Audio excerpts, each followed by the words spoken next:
Mamá, ¿yo alguna vez podré correr la maratón de Valencia? Si entrenas y eres constante, seguro que sí, cariño. Vale.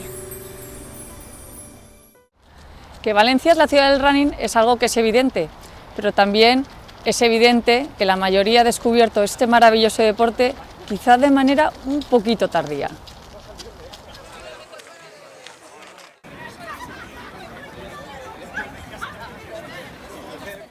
¿Que por qué hemos elegido esto entre el jurado?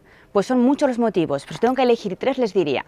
Primero, que encaja perfectamente en el objetivo del premio, pues impulsa el deporte entre los más jóvenes y además contribuye a buscar nuevos talentos.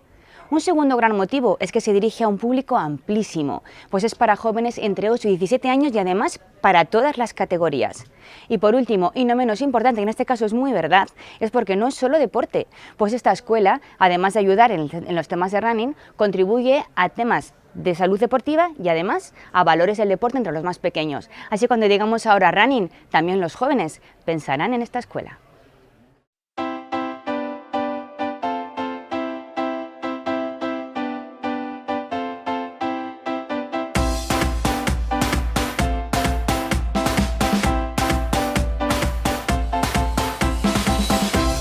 Nos pareció fundamental desde el inicio trabajar con niños, porque es muy importante empezar desde muy jóvenes a trabajar la técnica de carrera y la condición física, la fuerza, porque todo ello pues, nos llevará en un futuro a conseguir grandes atletas y sobre todo a disfrutar de este deporte. Los objetivos del proyecto son fomentar y difundir la práctica del deporte y vida saludable entre los más jóvenes, promocionar las carreras para jóvenes deportistas a través de eventos que hay en Valencia Ciudad del Running, pues como las carreras del Mini Maratón Valencia o las carreras del circuito de Divina Pastora, es divulgar los valores y acciones de Valencia Ciudad del Running y es captar nuevos talentos para el running entre los jóvenes. Este es el tercer año que presentamos el proyecto y por fin lo hemos conseguido. Así que os animo a que sigáis intentándolo con mucho esfuerzo, ilusión, perseverancia, que seguro que vosotros por fin también lo conseguiréis.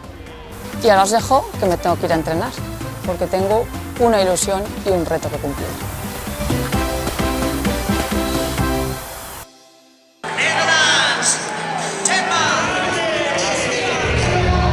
Hace 38 años asistí al primer maratón de Valencia en el Saler junto a mi padre. Le dije, papá, yo algún día quiero correr el maratón de Valencia. Que vosotros, gracias a este proyecto, podéis cumplir también vuestro sueño. ¡Vamos a por ello!